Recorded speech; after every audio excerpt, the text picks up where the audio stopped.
Nah, kita belajar terus memahami kebenaran firman Tuhan itu apa supaya kita sungguh-sungguh bisa bertumbuh dalam kebenaran yang utuh. Ini menjadi bagian penting. Mengapa? Karena gereja masa kini sebetulnya boleh dibilang sudah makin kehilangan arah. Tidak tahu lagi melangkah kemana, dan akhirnya gereja terkontaminasi, terkotori oleh berbagai pikiran-pikiran dunia. Sehingga pemahaman gereja sebetulnya akan apa itu kekristenan makin hari makin merosot. Sehingga tidak heran kalau muncul hal-hal yang aneh-aneh. Ya, kok gini, kok gitu, dan seterusnya. Ya, kecelakaan kita adalah menganggap semua kebaktian Kristen adalah untuk Tuhan. Menganggap semua orang khotbah adalah firman Tuhan. Salah. Maka itu Rasul Paulus di Tesalonika katakan, bukan? Apapun yang dikatakan, dengarkanlah. Jangan menganggap rendah nubuat. Oke, jangan memadamkan roh. Tetapi ujilah segala sesuatu. Bukan dengar lalu ikutin. Ujilah segala sesuatu, ya. Supaya kita tahu bagaimana itu benar atau tidak. Pertanyaan kedua, dengan apa mengujinya? Ya, dengan Alkitab. Maka pertanyaan ketiga, bagaimana cara mengujinya? Ya, Anda mesti ngerti Alkitab. Kalau alat ujinya saudara nggak bisa pakai, ya celaka juga kan. Ya, karena itu saya harap kegairahan saudara untuk belajar. Makin ngerti. Supaya keluar kita tidak tersesat. Ya, kita mengajak rekan-rekan kita terus bagaimana belajar untuk mengerti. Nah, sekarang kita akan berpikir saudara, lalu mulai melihat.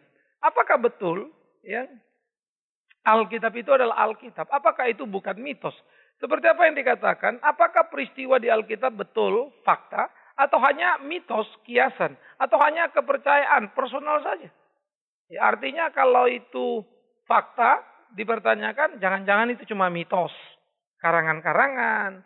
Mujizat itu dianggap mitos oleh orang-orang modern. Ya, atau cuma kiasan-kiasan. Sebetulnya sih nggak begitu ya. Atau kemudian dia hanya satu kepercayaan personal. Artinya saya percaya gitu. Apa yang saudara percaya kan belum tentu menjadi fakta kan. Saudara percaya A, saya percaya B, sudah berdebat kita. Ya, karena itu amat sangat personal. Nah, apakah ini? Ya, sehingga ada seorang penulis liberal mengatakan bahwa Alkitab itu adalah satu kisah dari tradisi orang Yahudi yang bergerak. Karena itu tradisi, maka dia akan terus mengalami satu koreksi-koreksi ataupun satu renovasi pemikiran, rekonstruksi, lalu dari tahun ke tahun bisa berubah. Ini cukup menakutkan ya. Betul apa tidak? Nah, kalau kita bilang tidak, apa alasan kita? Karena kita juga nggak bisa asbun kan begitu ya. Kita juga mesti punya logika untuk mengatakan itu benar atau tidak benarnya. Nah, saudara-saudara, apa yang dikatakan Alkitab menjadi sangat menarik kalau kita memperhatikannya dengan baik-baik. Ya. Ada beberapa case menarik, saudara. Di dalam gugatan terhadap Alkitab, di kisah raja-raja itu ada Nabi Elisa. Diledek atau diejek oleh anak-anak remaja. Botak, begitu ya. Ada 40 anak remaja itu. Kurang lebih 40, lalu mereka mengejek-ejek. Lalu Elisa berbalik dan mengutuki mereka. Apa yang terjadi? Lalu datang beruang dan mencakar anak-anak itu. Dan kemudian mereka mati semuanya. Pertanyaannya adalah, apakah itu betul? Kalau iya, kok kejem amat tuh Nabi? Kan gitu. Iseng amat begitu ya. Masa cuma diledeki botak aja ngamuk? Nggak boleh dong. Bisa ngerti saudara ya? Sehingga bagi kita orang modern tentu sulit bagi kita untuk memahami. Kok ada yang model seperti itu? Sehingga dikatakan berpaling dia ke belakang, dikutuknya lah anak-anak itu. Maka keluarlah 2 ekor beruang mencabik-cabik mereka. 42 orang anak. Karena mereka mencemooh Elia. Botak. Ya anak remaja. Masa sih kan gitu ya. Nah saudara, bagaimana saudara mau memahami cerita itu? Itu fakta atau cuma kiasan? Kalau kiasan berarti sebetulnya Nabi itu tidak pernah punya doa yang berkuasa. Lalu beruang datang kan begitu. Kalau cuma kiasan. Tapi kalau fakta Nabi itu punya kuasa misalnya. Namun kok kuasanya dibuat untuk mencakar anak-anak. Wah, ini jadi ribet saudara. Saudara nggak akan pernah memahami menyadari hal ini. Kalau memang tidak pernah baca Alkitab. Banyak orang pendeta yang tidak tahu peristiwa ini. Ya, ini perlunya hati-hati. Karena itu memang setiap orang mau jadi pendeta mesti sekolah dulu. Yang sekolah juga belum tentu tahu peristiwa ini. Karena itu tiap pendeta harus terus meneliti dari Kejadian sampai Wahyu bolak-balik. Dia mesti memperhatikan tiap peristiwa. Dia harus belajar betul-betul. Supaya dia tahu ini apa, konstruksinya seperti apa. Ya, ini gugatan pertama. Gugatan yang kedua. Ini paling populer, kenapa saya ambil dari sekian banyak gugatan ya. Gugatan ini adalah tentang Yesus. Yesus itu kan diceritakan lahir. Lalu datanglah gembala, itu ada di Lukas 2 ayat 7. Lalu 21 dia disunat, umur 8 hari kan gitu ya. Lalu umur 12 tahun dia dibawa ke bait Allah kan. Lalu dia dibaptiskan umur 30. Pertanyaannya, dari 12 sampai 30, dari 8 hari sampai 12, di mana Yesus itu? Apa kisahnya itu? Ngapain aja dia? Gudubuk-gudubuk tahu-tahu muncul 30. Jangan-jangan sesudah muncul pelayanan, dimundurkanlah ke belakang kisah tentang dia. Seperti banyak kisah mitos-mitos, bukan? Siapa itu Hercules? Oh, itu anaknya Zeus. Waktu itu lahir di atas daun. Nah, ada seterusnya lah itu. Versinya gila kita bilang. Loh, ini apa bener apa enggak nih? Ini siapa? Oh, ini keturunan dari anaknya Nyai Roro Kidul sama dewa ini dan seterusnya. Karena ternyata dewa-dewi katanya kawin. Itu kan cerita Yunani kuno. Maka gawatnya cerita itu dibawa ke Alkitab lalu mengukur Alkitab. Jadi sebetulnya Yesus ini memang orang pinter ngomong. Saking pintarnya pada zamannya dicarilah, direkonstruksilah kisah-kisahnya. Sehingga digambarkanlah dia umur 12 sudah berdebat dengan ahli Taurat dan menang. Maka pertanyaannya, kalau betul itu dia, kemana saja? Sisanya bagaimana hidupnya? Karena sulit orang membayangkan anak-anak dari 0 sampai 12 nggak bikin salah. Makin sulit lagi ketika dari 12 sampai 30 tidak melawan orang tua, kan begitu ya. Ini kayak apa ini cerita? Itu cuma kiasan. Itu nggak sejarah itu cuma imannya orang Kristen. Jadi itu adalah sesuatu yang dipercaya orang Kristen, tapi sebenarnya sih nggak begitu. It's not the history. Ya, it's just the Christian faith. Itu hanya imannya orang Kristen. Maka kalau kita menjawab seperti ini, apa jawaban kita? Nah, ini kan menarik, saudara. Saya berani berdebat, saya berani bertaruh kalau kita berdiskusi, pasti saudara kolaps saya pikir. Nggak akan saudara bisa menjawab. Jawaban saudara saya akan patahkan semua. Ya. Betapa seriusnya persoalan ini. Kalau saudara bilang benar, saya akan punya gugatan banyak hal. Nah, karena itu kita akan menghadapi bukan orang bodoh di luar sana. Kecenderungan kita udahlah Pak, jangan ribet-ribet, yang penting percaya. Inilah percaya yang tidak bertanggung jawab. Percayalah dengan mengerti dan jelaskanlah dengan bertanggung jawab. Nah, itulah kekristenan. Supaya orang menghargai dan tahu betul kekristenan apa. Itu pun belum tentu orang bisa menerima. Ya, tidak mengapa, tapi kita bisa mempertahankan apa? Iman kita. Saudara, jawaban atas gugatan itu, kisah Elisa, kalau kita lihat dari sorot kacamata sekarang, memang cenderung kita bilang sadis kan begitu ya. Tetapi adalah fakta sejarah ya tentang kisah-kisah di waktu lampau yang menurut perspektif kita sekarang salah. Pertama, ingatlah, kisah Elisa adalah kisah bagaimana kesucian Nabi yang diproteksi Allah dalam konteks PL. Artinya, apa yang dilakukan anak-anak itu adalah penghinaan terhadap Nabi Allah. Sehingga teriakan Elisa adalah menunjukkan murka Allah kepada siapapun yang menghina nabinya. Hamba-hambanya. Maka kemudian datanglah beruang itu. Itu Tuhan menghukum. Maka muncul pertanyaan, kok kejam amat? Saudara, engkau bicara kejam dari mana? Dari zaman kini. Cobalah mundur ke belakang. Zaman dulu, orang kawin bininya banyak. Sekarang coba, kan jadi masalah. Semua juga zaman dulu begitu. Zaman dulu PL juga mengatakan, ketika ada wanita tertangkap berzina, hukumnya apa? Dirajam sampai mati. Coba sekarang, bini kita ketangkap berzina, kita rajam sampai mati. Ya kita masuk sel. Gak ada itu.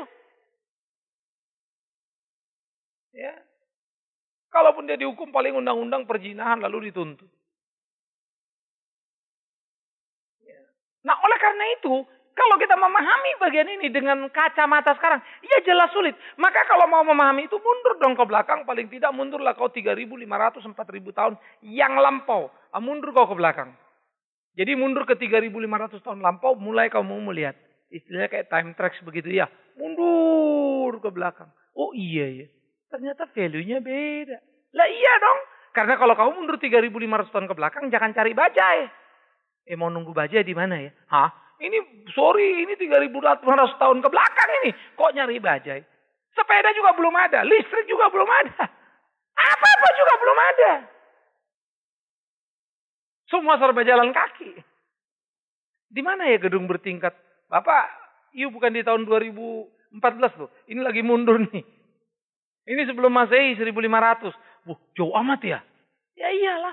Nah makanya kalau membaca Alkitab kita mesti mengerti apa yang disebut konteks. Di mana itu adanya? Pada waktu itu kayak apa ya? Baru kita bisa mengerti. Ya. Coba syukuru orang-orang sekarang. Dengan kesederhanaan, dengan tangan. Bangun seperti Borobudur. Linglung kan? Bangun seperti piramid di Mesir itu. Saudara bingung dengan nyusun batu itu? Ya. Bahkan dengan teknologi sekarang pun kalau dibikin tidak akan bisa kelihatan batu tersusun.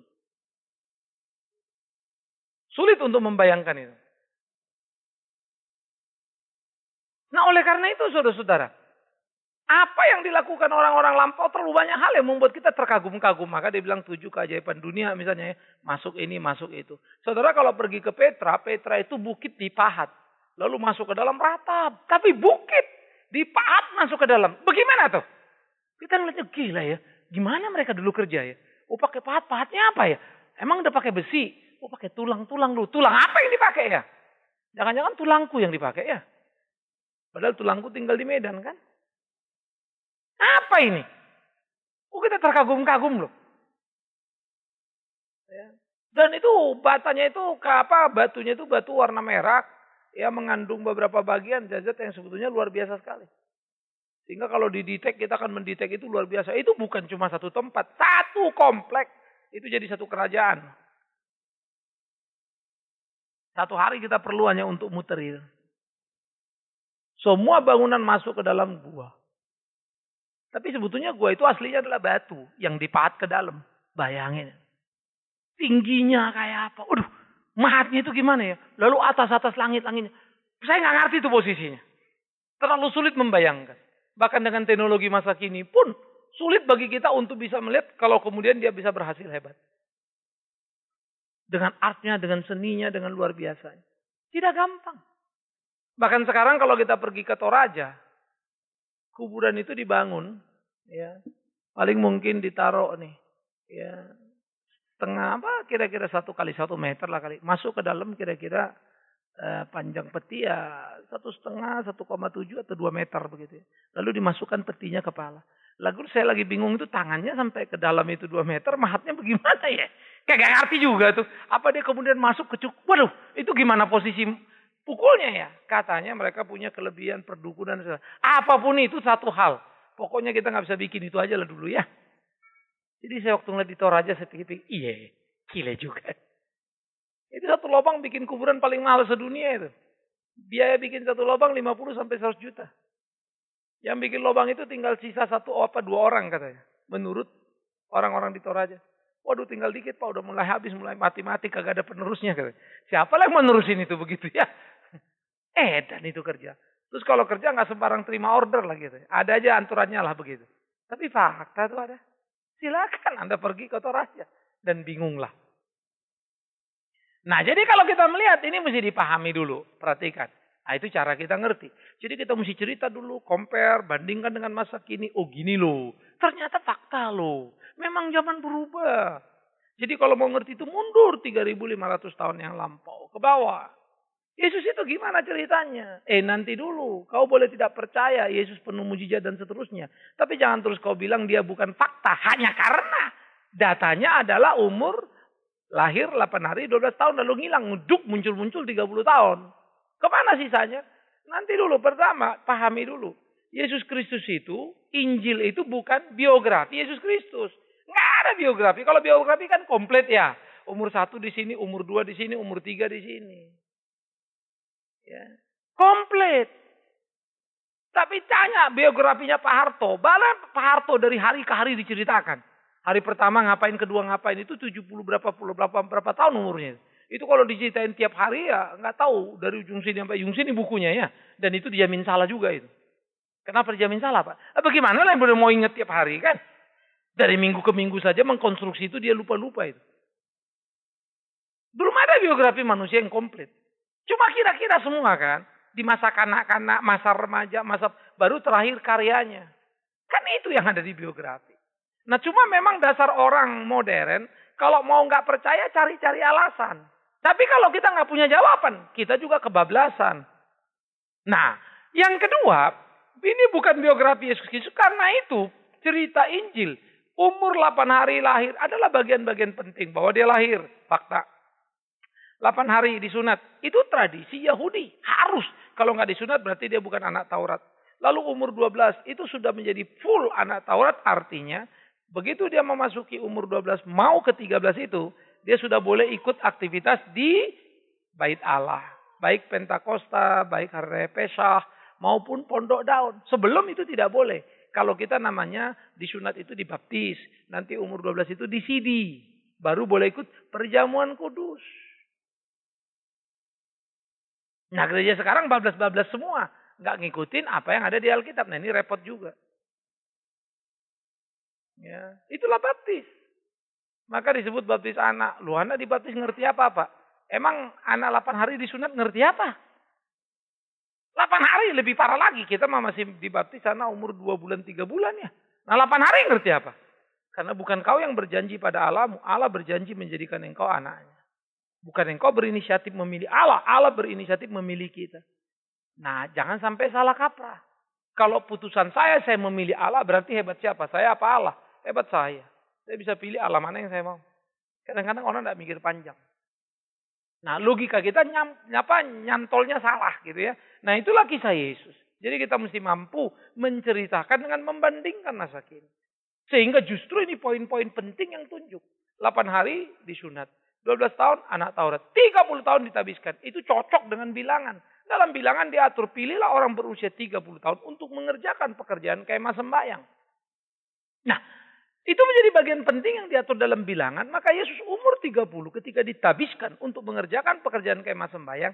Karena sejatinya dialah kemah sembahyang itu. Dialah bait Allah itu. Maka dia katakan rubuhkan bait Allah itu. Kubangun dalam tempo 3 hari. Padahal itu bercerita soal apa? Matinya dia kan. Orang Yahudi berpikir hebat. Salomo membangun 46 tahun. Kau mau 3 hari. Dia bicara kematiannya. Maka pekerjaan kemah sembahyang yang paling sejati dikerjakan oleh Yesus Kristus. Rubuhkan, bangun. Dan kemah sembahyang sejati adalah Kristus itu. Waduh itu keren setengah mati. Jadi kalau kita ngerti, ternyata gitu. Itu bentang ribuan tahun bisa tepat sekali. Nah kita mesti paham. Lalu dia bilang, bait Allah yang kau lihat yang bagus ini akan rubuh. 1 batu pun tidak sisa. Dia mati, tahun 70 kasih Titus, habiskan. 1 batu pun tidak sisa. Bagaimana kau mau ceritakan itu? Itu fakta sejarah loh Titus merubuhkan bait Allah. Fakta sejarah loh 1 batu nggak sisa. Silakan pergi Yerusalem. Apa yang saudara lihat? Masjid. Tidak ada situ bait Allah. Tidak ada di permukaan tanah itu ciri-ciri sedikit pun. Tidak ada. Sedikit pun. Itu fakta. Oh ada batunya di bawah Pak. Yang kau lihat itu kalau bait Allah berdiri di atas tanah. Tidak ada satupun. Yang ada itu apa? Masjid Al-Aqsa. Sudah berdiri di situ. Ya sudah abad 10, abad 11 sampai sekarang sudah berapa itu? Sudah ribuan tahun sudah, 1000 tahun lebih. Maka itu fakta. Ya. Nah ini yang kita harus hati-hati. Jadi kita mesti ngelihat semuanya ya. Betapa sebetulnya apa yang dikatakan Alkitab sangat tepat, benar. Maka kalau kita ngerti rasanya gairah. Saya suka bilang ya, saya kalau baca Alkitab sekarang ini seperti baca Kopingho dulu. Kalau dulu saya baca Kopingho demennya setengah mati itu. Wah, sampai nggak tidur-tidur gitu ya. Baca lagi jilid 1, jilid 2. Sama saya sekarang baca Alkitab sudah jauh lebih gila lagi. Saya bisa nggak tidur gara-gara baca. Oh gini, seru juga ya. Wah rasanya luar biasa setengah mati. Thanks God. Saya menemukan energi kalau membaca Alkitab. Artinya kegairahan, kesukaan yang mendalam. Ya. Itu indahnya setengah mati. Ya. Karena itu kita mesti belajar terus benar ya. Bahwa Alkitab lebih dari apapun. Lebih dari buku apapun yang kau sukai. Ya. Maka kalau sampai kamu lebih suka membaca buku A atau menonton film daripada baca Alkitab. Hati-hati ya. Saya khawatir kita nggak ketemu di sorga. Ya. Ya mesti lebih cinta dong. Masa lebih cinta baca yang lain. Ya. Nah sekarang kita akan berhadapan dengan satu istilah. Demitologi. Nah, demitologi ini dikembangkan oleh seorang yang bernama Rudolf Bultmann. Dia adalah seorang teolog Jerman ya, yang menganggap bahwa kisah-kisah di dalam Injil itu dipenuhi dengan berbagai mitos-mitos, mujizat-mujizat. Jadi bagi dia mujizat itu mitos. Mana mungkin itu begitu ya? Maka dia mengatakan jadi untuk mendapatkan maksud yang sebenarnya, maka mitos itu harus dibuang. Nah itu namanya demitologi. Dekonstruksi, menghancurkan begitu ya. Nah itu kata istilah mitologi, mitos. Jadi membuang mitos. Itu demitologi. Asumsinya apa? Bultmann adalah seorang yang hidup di abad di mana pencerahan terlalu luar biasa sesudah Renaissance. Abad yang rasionalisasi sangat tinggi. Maka segala sesuatu Alkitab harus masuk akal. Dan masuk akal akan ditolak. Lalu Bultmann sebagai pendeta pikir-pikir. Supaya masuk akal cerita ini gimana ya? Masa ada si orang Yesus mati lalu bangkit? Masa ada si Yesus jalan di atas air? Terjadilah demitologi. Dibuanglah mitosnya. Diberi bumbu cerita. Maksudnya jalan di atas air bukan benar-benar. Bukan. Jadi dia di tepi pantai. Gitu loh. Itu samalah kalau Anda bilang alis matanya seperti semut beriringan. Emang semut. Cuma maksudnya itu istilah loh. Begitu loh. Yesus mati bangkit. Enggak juga sih. Jadi sebetulnya bangkit apa enggak? Itu mah terserah kamu. Kamu percaya bangkit boleh. Enggak juga enggak apa-apa. Cuma kamu tahu Yesus itu pernah ada dan orang baik. Nah itu saja sudah. Diprotolinlah satu-satu kuasa Yesus ini dan fakta-fakta ini. Karena dianggap cuma mitos. Kebangkitan itu mitos. Jalan di atas air itu mitos. Termasuk dia berkata Yesus memberi makan 5.000 orang dengan 5 roti 2 ikan. Masih lebih 12 bakul apa? Mitos. Mana mungkin sih? Memang kalau saudara baca 5 roti 2 ikan. Saya di sini lalu saya melawan Alkitab. Pasti kalian tidak bisa jawab. Dan kalian semua akan diam. Silakan baca Alkitab, lihat kutak-katik dimanapun. Ya, jadi kalau di kelas saya ngajar bibliologi, hampir semua jadi mabok. Ya, malah dulu waktu saya ngajar, malah anak saya pernah salah paham lagi. Dia pikir saya betul-betul nggak percaya, sampai saking dia kelimpungan. Lalu dia pikir saya betul-betul nggak percaya, karena saya bisa jawab semuanya. Nah, untuk menjawab orang itu saya harus tahu kekuatan dia apa, dia akan tanya apa, ngerti ya? Sampai kemana kemungkinan dia bertanya? Saya harus kuat. Nah, itulah kita belajar Alkitab. Jadi, supaya ini bisa dimengerti, buang lo ini. Jadi 5 roti 2 ikan 5.000 orang. Enggak sih. Maka ceritanya begini sebetulnya. Katanya. Ini kan mitos tuh. Sebetulnya si 5 roti 2 ikan itu ada. Jadi ceritanya tanya, siapa yang punya makanan? Kagak ada yang ngaku. Enggak ada. Lalu anak kecil bawa. Ya kan? Ini guru ada makanan dikasih ke murid, lalu murid kasih ke Yesus. Kalau ada anak kecil bawa 5 roti 2 ikan. Anggap itu jatah makan, rotinya kecil-kecil ya. Ikannya juga jangan bayangkan roti gede, ikan gede. No. Kecil-kecil. Nah sekarang kalau 5 ketul roti dan 2 ikan kecil begitu. Untuk jatah makan satu orang, anak itu punya. Kira-kira maknya punya enggak? Kira-kira bapaknya punya enggak? Kira-kira anak lain-lain punya enggak? Kan kira-kira semua toh. Ya, asumsinya mestinya punya dong. Masa cuma satu anak dari 5.000 orang? Itu juga 5.000 orang dewasa kan? Anak-anak itu gak masuk hitungan sama perempuan-perempuan. Masa cuma satu orang yang bawa? Kan gak mungkin. Betul ya? Halo? Nah kalian kan udah mulai ragu kan? Pasti ada yang lain yang bawa. Yang kedua, menurut tradisi orang Yahudi. Tidak pernah orang Yahudi pergi lalu jalan tidak bawa makanan. Selalu mereka membawa persediaan. Yang kedua, itu yang pertama dulu ya, membawa persediaan. Yang kedua, tidak ada orang-orang Yahudi, dikenal orang Yahudi sebagai orang yang pelit. Mereka akan tahan itu makanan dan tidak akan rela berbagi. Makanya waktu tanya siapa yang punya makanan, kagak ada yang ngaku. Ya. Maka yang ketiga, tidak mungkin hanya satu anak yang bawa, pasti banyak. Jadi apa yang terjadi? Yesus berdoa, dibawalah dari anak. Tuhan, terima kasih. Anak ini kecil. Tapi dia berbagi miliknya. 5 roti 2 ikan. Ajar kami seperti anak ini. Kalau kami orang beragama, seharusnya kami seperti dia. Biarlah Tuhan menyadarkan kami. Supaya kami penuh cinta kasih. Hidup bertanggung jawab sebagai orang beragama. Malulah yang lain-lain. Amin doa itu. Keluarlah makanan itu. Makanlah mereka. Saking malunya gak habis. Lebihlah 12 bakul. Logis banget ya cerita saya. Kalian mau debat silakan baca Matius, Injil. Markus, Lukas, Yohanes. Saya bisa tunjukin. Tidak ada satu ayat pun yang menceritakan. Bagaimana ceritanya jadi mujizat. Kapan itu jadi banyak. Sampai di tangan orang waktu Yesus berdoa. Atau kapan. Dipecah-pecah lalu gak habis-habis. Menalar itu jungkir balik kalian. Nah lalu muncullah pertanyaan, kalau gitu gimana ini? Yang harus dipahami pertama adalah, cerita itu mau menceritakan Yesus tidak bikin mujizat seperti mitos itu. Tapi retorika. Seperti orang kalau ngomong, orang lain nangis kan. Kemampuan mempengaruhi. Nah, itu kan psikologi kan. Saya juga bisa bikin orang nangis, saya bisa bikin orang ketawa. Oke. Maka kemampuan Yesus itu adalah kemampuan psikologi. Nah, ini jadi jahat di downgrade. Tapi kita jawab sederhana. Kalau memang anak kecil itu berarti Yesus bukan hebat. Yang hebat anak kecil itu. Karena tindakan satu anak kecil mengubah seluruh orang. Simpel saja sebetulnya ya. Jadi Yesus juga bukan hebat. Anak kecil itu yang hebat. Karena waktu dia berbuat satu. Dia tunjukkan rotinya. Langsung semua orang terpukul. Nah oleh karena itu menjawab mitos itu harus juga dengan fakta apa. Menjawab satu argumentasi rasionalisasi. Harus juga dengan rasio. Nih loh. Kalau begitu bukan. Nah yang kedua. Mari kita lihat. Tidak jelas apa ukuran sebuah mujizat itu mitos. Apa yang dikatakan, kenapa kau bilang itu mitos? Hanya karena kau nggak ngerti. Terlalu banyak dalam hidup yang kita nggak ngerti kan? Emang kau ngerti kenapa kau kawin sama istrimu? Mana ada yang membayangkan bahwa itulah adalah jadi istri kita atau jadi suami kita kan? Kenapa kamu jatuh cinta sama istri? Oh, istri saya cantik. Kita lihat ada wanita lain lebih cantik dari istrimu kok. Kenapa kamu nggak kawin sama yang lebih cantik itu? Oh cinta, apa itu cinta? Ayo coba jelasin. Makin dijelasin makin nggak jelas itu cinta. Kita bisa debatable untuk itu. Ya.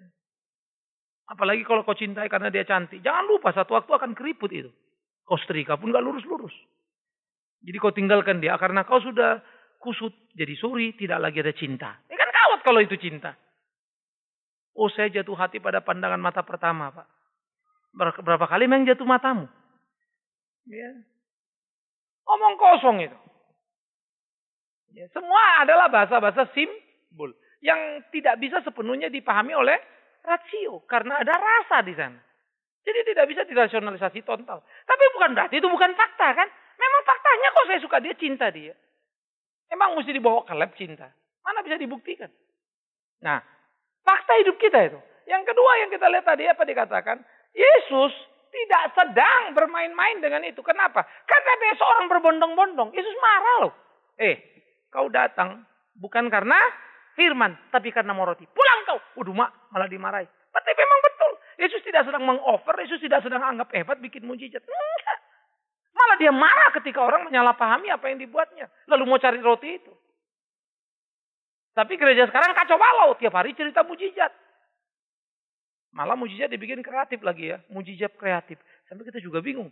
Sejak kapan lagi mujizat bisa kreatif? Ya, kalau orang kreatif kan kita ngerti ya. How can? Tapi terjadi. Sudah terjadi memang pelecehan terhadap kebenaran. Orang Kristen sekarang semua ribut urusan mujizat. Lupa. Waktu 6.000 orang, 5.000 orang diberi makan. Besoknya datang dimarahin terus. Baca Alkitabnya. Jangan berhenti. Di perikop Yesus memberi makan 5.000 orang. Baca perikop di bawah. Keesokan harinya mereka datang. Dan Yesus marah. Yesus akan marah pada kita kalau iman kita kekanak-kanakan. Hanya mau mujizat baru mau percaya. Ya, jadi harus diperhatikan. Yang kedua, saksi mata melebihi yang dibutuhkan. Dalam satu peraturan diperlukan 2 saksi. Satu saksi bukan saksi. Hukum sampai sekarang pun begitu. 2 cukup jadi saksi.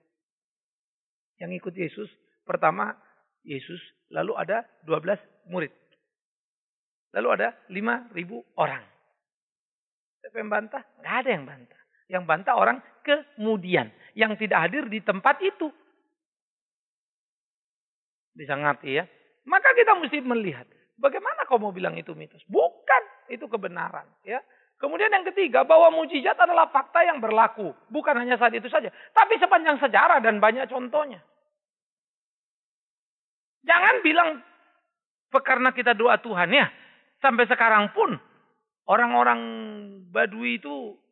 Apa namanya di Banten itu. Debus-debus itu ya. Dibacok nggak apa-apa itu. Bingung kau kan? Orang India itu tusuk sini, keluar, tusuk sini, keluar. Di atasnya bawa tempayan. Buset, kita ditusuk aja udah berat, pakai tempayan lagi. Apa nggak tembus? Fakta itu Anda bisa lihat dengan mata kepala sendiri. Enggak tuh. Lalu jalan di atas bara api. Mau jalan. Gila ya. Kok bisa ya? Yes. Dia trans kata itu istilahnya. Tapi artinya setan pun bisa. Apalagi Tuhan yang hebat itu. Ya. Believe it or not, biseksual. Dulu ada dukun di kampung kami di Siantar itu. Dia mau pindah rumah. Atap rumahnya ngikut dia sengnya. Dia jalan sengnya ngikut. Bengong-bengong. Seng kok ikut pindah ya. Gembok itu cuma cetek keplok kebuka. Nggak pakai kunci. Dulu ada latihan-latihan itu orang goreng ikan pakai tangannya. Minyak goreng panas. Kita kecemplung satu aja ada panas ya. Aduh gitu. Ini digoreng ikan pakai tangan. Ini mau bilang apa ya? Oh latihan apa? Serah lah. Bagaimana latihan supaya seng ngikut jalan ya? Kalau bisa mah bagus juga. Supaya aku pindah, lalu gedung ini ikut aku pindah kan. Aku taruh ke tanahku kan. Wih lumayan lah itu ya. Jadi gak usah beli lagi. Ayo gedung, pindah kau kan gitu. Nggak bisa loh. Nah, makanya apalagi zaman sekarang di mana era-era yang disebut parapsikologi makin berkembang. Nah modernitas itu mesti kita lawan. Kamu lihat gejala parapsikologi sekarang.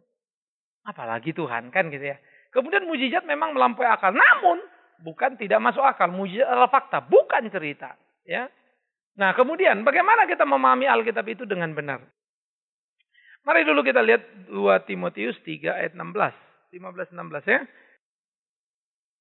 2 Timotius 3, 15-16 dikatakan begini. Ingatlah juga bahwa dari kecil engkau, ini Timotius ya, sudah mengenal kitab suci yang dapat memberi hikmat kepadamu dan menuntun engkau kepada keselamatan oleh iman kepada Kristus Yesus. Perhatikan 16. Segala tulisan yang diilhamkan Allah memang bermanfaat untuk mengajar, menyatakan kesalahan, memperbaiki kelakuan dan untuk mendidik orang dalam kebenaran. Dengan demikian tiap-tiap manusia kepunyaan Allah diperlengkapi untuk setiap perbuatan baik. Jadi kalau kita bisa melihat saudara yang kekasih, apa yang di dalam Alkitab katakan adalah bagaimana segala sesuatu yang diilhamkan Allah itu bukan produk manusia, bukan logika dan pikir manusia, bukan keinginannya, tetapi apa yang menjadi kehendak Allah. Karena itu, mari kita pahami Alkitab. Apakah Alkitab itu mitos atau bukan? Saya jawab bukan. Tapi kok banyak peristiwa tidak masuk akal, maka hati-hatilah. Jangan karena nggak masuk akalmu lalu itu kau sebut mitos. Saudara berbanding orang lain kan bodoh misalnya ya. Kita bodoh nggak bisa bikin. Apakah kemudian ketika orang bisa bikin mobil, kita nggak bisa bikin lalu kita bilang mobil itu nggak benar? Wah nggak mungkin itu, nggak mungkin. Loh dia bikin kok. Bisa ngerti ya? Tapi kita bikin nggak bisa. Jangan karena kita nggak bisa lalu kita bilang orang lain salah. Itu kan salah besar. Nah karena itu harus hati-hati. Pertama, ini semua berasal dari satu pencipta yang sempurna. Bukan pencipta abal-abal ini. Dia pencipta yang sempurna. Boleh kamu tanya dan kamu debat soal apapun urusan itu. Yang kedua, dia diterima manusia yang terbatas. Ya, yang tak sempurna. Nah pencipta itu sempurna. Kita yang nampung ini gak sempurna kan. Kalau overloaded ya ngertilah. Kalau rada bego-bego kita untuk itu ngertilah. Tapi jangan merasa pinter pula lagi. Sudah bego merasa pinter kan begitu kan. Banyak orang bodoh kalau kita ajarin. Bapak salah, bapak salah. Loh, gini loh. Bapak salah. Selalu dia bilang salah karena dia gak ngerti. Ya, ada satu orang Afrika. Ini cerita di Afrika ya. Lalu mereka ini rupanya diajak datang ke berkunjung ke satu negara di Amerika. Mereka lihat kolam renang. Laut. Oh, no. Kalau dibilang mereka laut kok kecil, mereka bingung kan ternyata kolam renang. Lalu diajaklah mereka berenang, buka baju semua. Wah, mereka buka baju semua. Mereka berenang. Lagi berenang tiba-tiba ada suara cewek datang.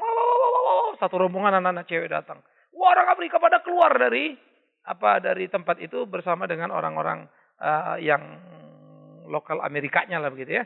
Mereka keluar, orang Amerika langsung lari. Ya maaf kata, mereka tutupi dong kemaluannya ya. Sambil mereka lari, mereka tutupi kelaminnya. Tapi tahu nggak yang dilakukan orang Afrika? Mereka lari, mereka tutup matanya. Aku nggak lihat. Nggak ada apa-apa. Jadi matanya yang ditutupi. Silakan saudara mikir, yang geblek ini Amerika apa Afrikanya ya? Halo? Si Afrika bilang, aku nggak lihat siapa-siapa tuh. Matanya dia tutup. Orang Amerika, ya kelaminnya dia tutup. Yang benar, ini Amerika apa Afrika ya? Kira-kira kalau kalian ketahuan telanjang, yang kalian tutupi apa ya? Believe it or not, is the true story. Karena logika dia kalau ditutup ya sama. Persis kayak anak saya dulu kalau masih kecil kita main-main umpet. Dia ngumpet, dia masuk ke bawah selimut. Saya ingat kalau Keisha lari ke bawah selimut. Di mana ya kita pura-pura bego. Dia ketawa. Dia pikir saya nggak tahu. Karena dia nggak ngeliat saya, dia pikir saya nggak ngeliat dia dong. Dia di bawah selimut. Iya, namanya bapak yang baik pura-pura bego lah kita akan muter-muter ya. Padahal sebetulnya dia yang bego ya. Di mana ya? Di mana? Dia ketawa. Dia bilang bapaknya nggak bisa cari karena dia di bawah selimut. Itu anak kecil. Sampai situlah batas pemikirannya. Karena apa yang dia tidak bisa lihat, asumsinya apa? Orang itu juga nggak bisa lihat dia. Kita nggak bisa ngeliat Tuhan, asumsi kita apa? Tuhan nggak bisa ngeliat kita, itu pertanda apa? Kita anak-anak, apa? Halo, anak saya kan masuk ke bawah selimut, minta umpet. Di mana ya? Di mana? Kik, dia ketawa. Ya, saya pura-pura bego aja kan, buka lemari, kok nggak ada ya, kok nggak? Kik makin ketawa deh. Udah toh, saya juga nahan ketawa sebetulnya. Ya. Pertanyaan saya, kenapa anak saya begitu senang saya nyari-nyari dia? Karena dia rasa dia bisa ngumpet kan? Karena apa? Dia nggak bisa lihat saya kan? Berarti asumsinya apa? Saya nggak bisa lihat dia kan? Kenapa? Karena dia anak-anak kan? Namanya anak-anak bego wajar dong ya. Karena ukuran anak-anak.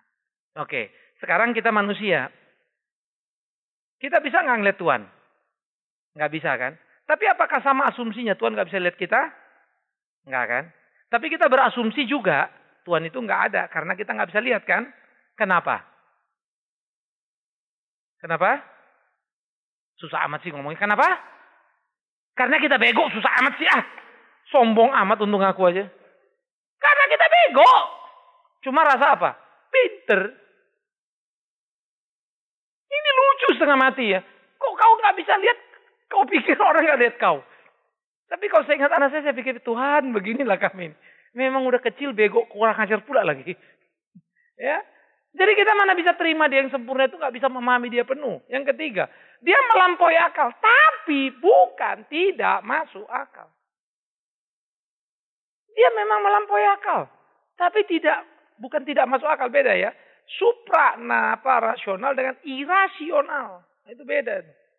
Ya, dia melampaui bukan tidak masuk. Dia melintasi sejarah, namun ada dalam sejarah. Kita dikurung oleh sejarah. Ada hari lahir lalu mati kita dalam sejarah itu. Bolak-balik berapa generasi. Dia melintasi semuanya. Teruji sekalipun tidak memerlukan pengujian. Dia tidak ada bisa lab yang menguji dia. Bagaimana lab mau menguji dia? Benar sekalipun sering tidak dipercaya. Ya kita nggak bisa percaya. Jangan salahkan Alkitab itu. Bisa paham saudara-saudara ya? Tapi Alkitab itu benar. Maka kalau mau berdebat ayo. Nah pertanyaannya. Kalau orang ajak kamu debat. Kamu bisa jawab nggak? Saya nggak bisa Pak. Berarti kau belum Kristen. Saya kalau dikit-dikit udah bisa Pak, berarti kok masih dikit-dikit Kristennya kan gitu kan? Nah, itu asumsi yang saudara nggak bisa bantah. Ya. Karena itu ya jadi orang Kristen yang benar, yang dewasa. Karena itu tuntutan Alkitab. Terima kasih Pak. Iya Pak. Tadi mengenai Tuhan Yesus dari umur 12 sampai 30, kayaknya 18 tahun hilang begitu. Saya pernah membaca di Alkitab, dia bertumbuh dengan baik begitu Pak. Jadi kelihatannya nggak perlu terlalu banyak dijelaskan, dia tumbuh normal saja karena kira-kira kita bayangkan orang tuanya tukang kayu, dia anak yang baik, ikutlah membantu orang tuanya. Kira-kira gitu aja Pak. Itu bayangan kita, itu kata kita. Itu repot nggak kan? Kita yang bilang itu. Memang ada Alkitab bilang, maka bertumbuhlah semakin disukai Allah dan disukai manusia. Itu umur 12 tahun. Lalu umur 8 hari sampai 12 tahun itu 12 tahun loss juga kan. Jadi sebenarnya totally loss. Nongolnya cuma 8 hari, 1 kali. Nongol 12 tahun, 1 kali. Cuma 2 hari ceritanya. Totally 30 tahun loss. Di mana dia? Nah itu. Tapi memang secara modernitas, karena itu tokoh. Itu orang penting dianggapkan. Masa tokoh nggak ada sejarahnya sih gitu loh. Kalau orang kampung itu nggak ada sejarah, biarlah katanya kan. Tapi kalau pahlawan itu kan cari-cari kan. Pahlawan ini lahir di sini, bertumbuhnya begini, waktu kanak-kanak begini katanya kan. Pas dia remaja begini, dia berjuang, akhirnya dia berhasil dan seterusnya. Nah, memang tadi itu pendekatan modern tadi. Ya. Bahwa kita berikan data tadi, yaitu yang memang satu. Dan kedua yang kita jawab sebetulnya, 8 hari sama pertama memang bukan biografi. Dan kedua 8 hari sama 12 tahun itu adalah kata penting berkaitan dengan Taurat. Selebihnya nggak ada yang jadi penting. Karena apa? Kalau ditulis mengenai biografi Yesus Kristus itu, Ini Yohanes 21:24. Dia bilang begini Yohanes. Ada banyak hal yang sudah dikerjakannya. Namun tidak semua dicatat di sini. Kalau dicatat, kitab ini nggak akan cukup. Jadi ternyata yang Yesus kerjakan pun belum semua itu. Orang yang dikerjakan hebat-hebat aja belum semua. Apalagi kelahirannya terus umur berapa. Bisa lah kitab kita dari ujung sana sampai ujung sini nanti kan. Bacanya pun kita capek luar biasa itu. Karena sebetulnya seperti orang bikin biografi kan tidak ada day to day. Atau week to week, atau month to month, atau bahkan year to year. Nggak ada kan. Peristiwa-peristiwa penting yang mewarnai dia. Nah di dalam konteks Injil, 8 hari, 12 tahun penting untuk menceritakan dia disunat, dia jadi anak Taurat. Memenuhi kriteria Taurat untuk menjalankan tugas. Kemah sembahyang, starting umur 30. Wih, keren sebetulnya. Sangat efisien dalam menceritakan. Ya, efektif luar biasa. Ya. Shalom. Ya, terima kasih Pak. Saya sebenarnya hanya untuk memperjelas sedikit ya tentang tadi yang mujizat. Karena saya pernah menonton video Pak, bahkan itu saya cuma lupa namanya, seperti kejadian yang tadi Yesus berjalan di atas air, sampai semua detail itu. Menurut saya itu sudah ada di umum, ya. Jadi orang-orang Kristen pun bisa lihat. Nah, seperti tadi, jadi bisa membuat iman kita goyah seperti itu ya. Jadi kenapa sampai bisa hal itu keluar gitu ya Pak? Karena di situ kan ada badan yang mengeluarkan gitu. Jadi sampai semua orang Kristen bisa melihat. Itu bagi orang Kristen, bagaimana dengan orang yang tidak mengenal Kristen, nah tambah lebih parah lagi ke kitanya gitu. Untuk menanggapi seperti itu gimana Pak? Video siapa? Saya lupa Pak namanya, tapi sampai dibuat satu disk itu menyebutkan itu dari lembaganya Kristen gitu Pak. Oh. Jadi yang seperti Tuhan Yesus yang berjalan di atas air, itu bisa dimaklumi karena kadar garamnya tinggi jadi bisa ngambang seperti itu. Sampai yang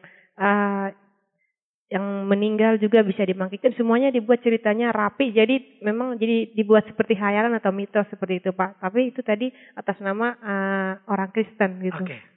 Sama yang kedua Pak, seperti yang tadi mungkin untuk slogan-slogan mujizat yang kreatif itu Pak. Sebenarnya dasarnya mengatakan mujizat yang kreatif itu seperti apa? Atau mungkin bisa itu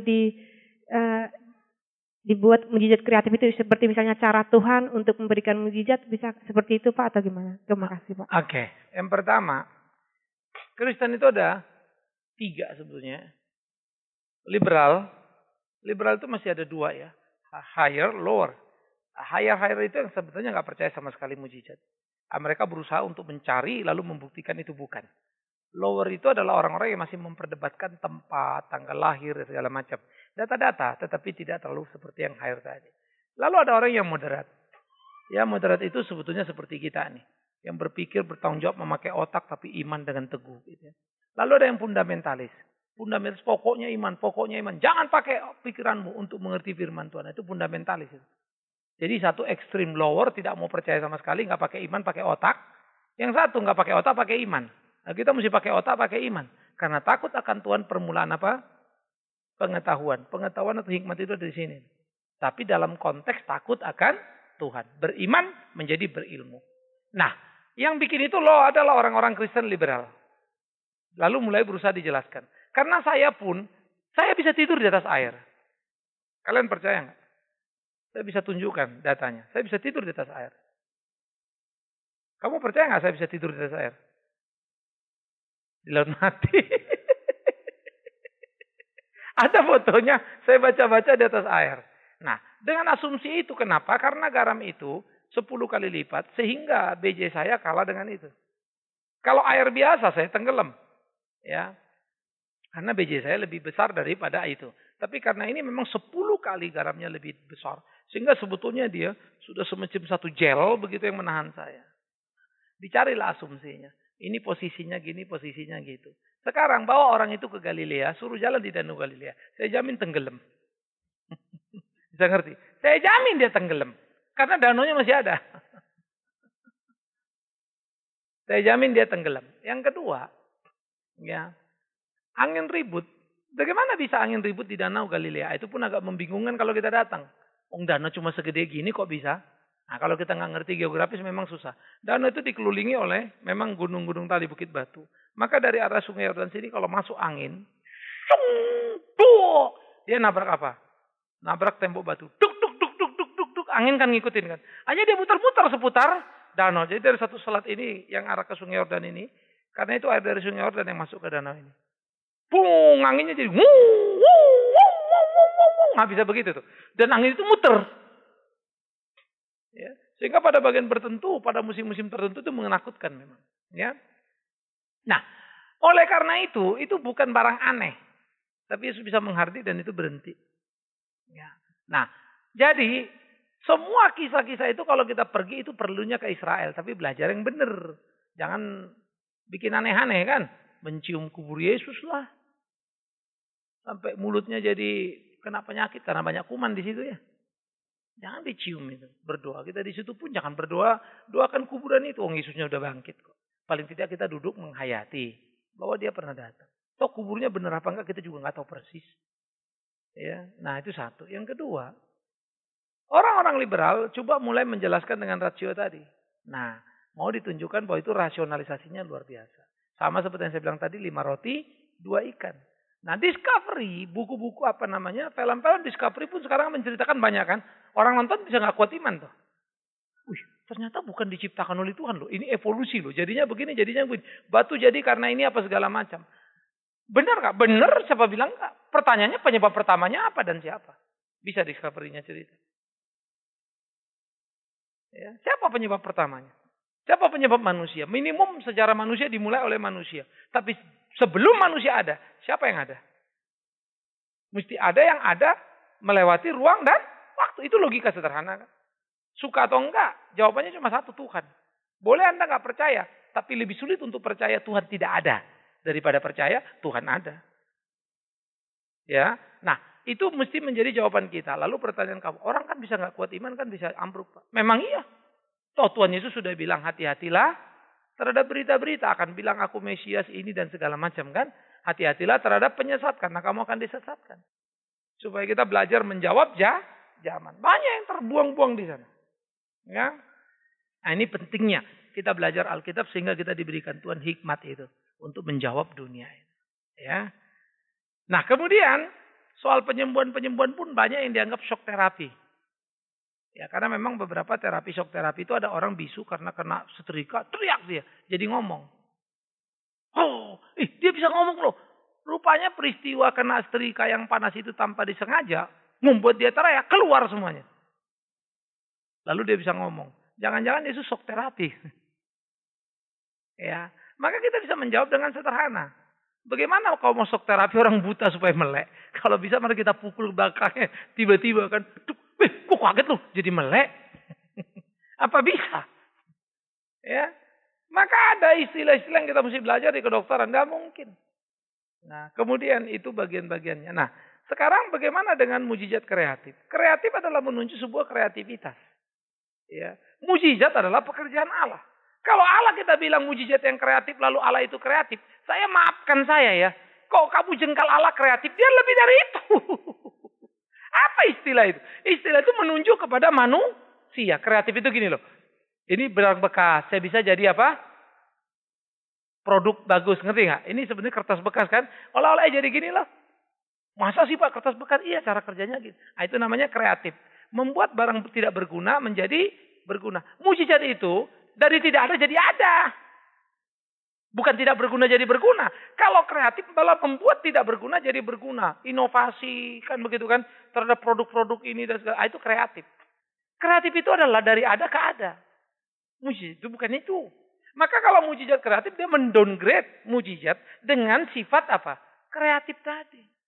Gawat itu sebetulnya. Secara iman Kristen. Tapi kalau orang main comot-comot kata-kata tanpa memikiri konten dari sebuah kata. Makna dari sebuah kata memang repot. Nah saya ini orang media juga ya. Jadi tiap kata kita mesti mikir, ini nyambung gak ya kata ini kita pakai?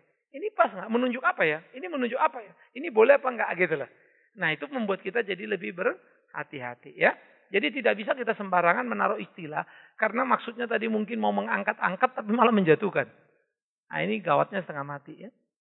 Jadi kreatif adalah produk tidak berguna jadi berguna. Mujizat adalah tidak ada jadi ada. Tidak mungkin jadi mungkin, itu beda. Kalau tidak mungkin jadi mungkin, itu bukan kreatif. Kreatif itu adalah kemungkinan kemungkinan yang belum diekspos. Barang bekas bisa jadi, bisa mungkin sekali. Coba dulu kan gitu kan.